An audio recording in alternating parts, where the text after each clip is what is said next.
You got some serious impediments to meeting this housing target, particularly from the opposition in New South Wales, when it comes to building around some transport hubs. But ultimately, Premier, when it comes around to the next election, you're going to be blamed for it if you can't build these homes and take pressure off the housing market. So what are you going to do? Well, the first thing we're going to do is introduce major rezoning and planning changes to Sydney, in particular, one of the most expensive cities in the world. And the rezonings that were pushed through by the Minister for Planning, Paul Scully, late last year represent the largest rezoning in the state's history in the shortest period of time. We worked with 12 out of 13 councils to get major uplift around local train stations to lift up the capacity and density within Sydney. We did it against a lot of resistance from the opposition, from minor political parties like the Greens, like those who are committed to NIMBYism.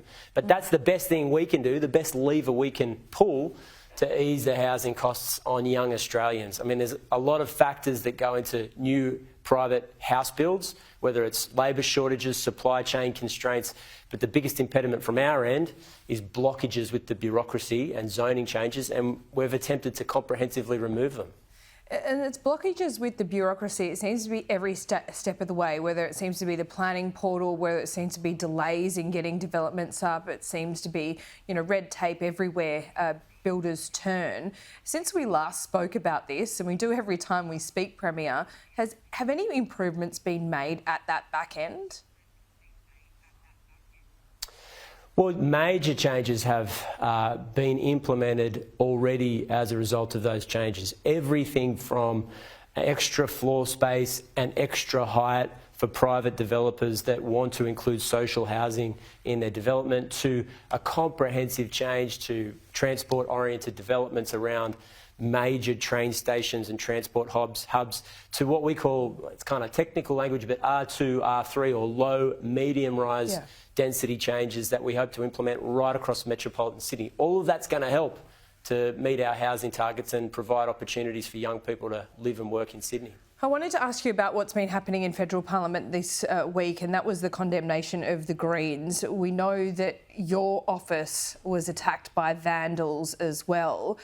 Do you blame the Greens for fomenting this social unrest in the community, or did you get to the bottom of who targeted your office and your staff?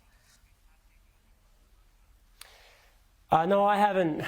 Obviously not personally. The police are taking responsibility for the investigation. I'm not aware of any updates. Look, I just make the point that as political leaders, when you've got fraught issues in our community, particularly ones that are overseas and are very difficult to solve from Australia, the other side of the world, we do have to focus on social cohesion and embrace the tenets of the multicultural community, and that is that everybody's got a responsibility to not inflame tensions and flames in our community, as well as respecting other cultures and faiths. We've done that successfully in this state for decades, and I hate to see the fundamental principles or tenets of that rocked around by political posturing. So, yeah, look, I think the Greens have been embroiled in this to some extent, and you reap what you sow. And at the end of the day, if both major political parties in the federal parliament decided to call them out for it, fair enough. I mean, at the end of the day, they're regularly on stations like this and radio and broad print every single day of the week, bagging Labor and the Liberals and the Nationals, so maybe they've got a bit coming their way. Well, Anthony Albanese said it's anti-democratic, what they're trying to do, blocking people from getting to electorate offices like yours. But do you see that tension in the community, particularly between the eastern and western suburbs in your state? I mean, I think it's important to say to an extent, but it's a limited extent.